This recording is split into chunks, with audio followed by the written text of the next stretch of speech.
je prends la parole pour vous exprimer un message d'espoir et de prévention. Cela fait plus de 70 ans que notre pays se fait torturer par le gouvernement chinois. 70 ans de répression chinoise, 70 ans de souffrance, 70 ans de torture et des milliers de vies sacrifiées. Nous n'avons pas baissé les bras et nous avons prouvé qu'en étant unis, on pourrait accomplir de grandes choses. Et je m'adresse à vous, aux médias et aux musées. Avez-vous peur de la menace de la dictature chinoise en étant dans un pays démocratique?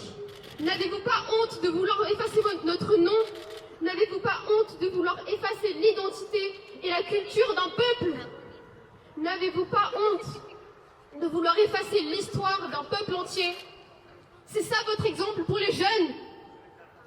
Jusqu'à quand allez-vous vous cacher la vérité? Jusqu'à quand allez-vous courir derrière les ordres du gouvernement chinois? Je suis tibétaine et je vous dis aujourd'hui que mon pays, que notre pays s'appelle le Tibet et pas autrement.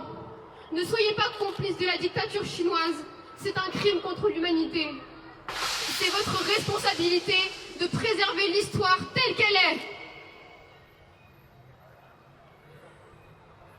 Merci. Merci Angela. Position-là.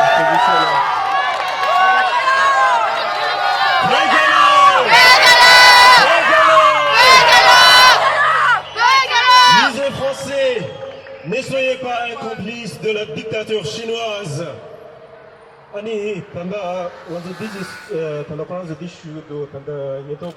Territoire, cela devient extrêmement grave. On a vu tout ce que cela a créé au cours des siècles et nous ne pouvons pas céder à cela. Nous ne pouvons pas céder à cela en France où a été adoptée la Déclaration universelle des droits de l'homme, en France où siège l'UNESCO qui justement est là pour protéger les cultures et l'éducation. Et je tenais à vous dire qu'effectivement, nous allons rester mobilisés à vos côtés.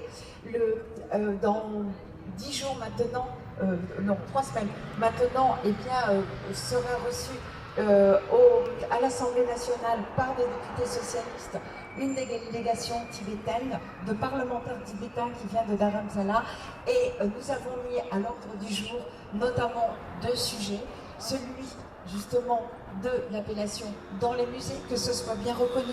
Et j'en appelle d'ailleurs au nouveau Premier ministre, même si son gouvernement n'est pas en place, qu'il ne cède pas à la pression des Chinois. Et le deuxième aspect aussi qui est très important, parce que notre devoir n'est pas simplement de respecter justement vos objets qui sont dans les musées, mais aussi de vous aider à perpétuer votre culture, vos traditions.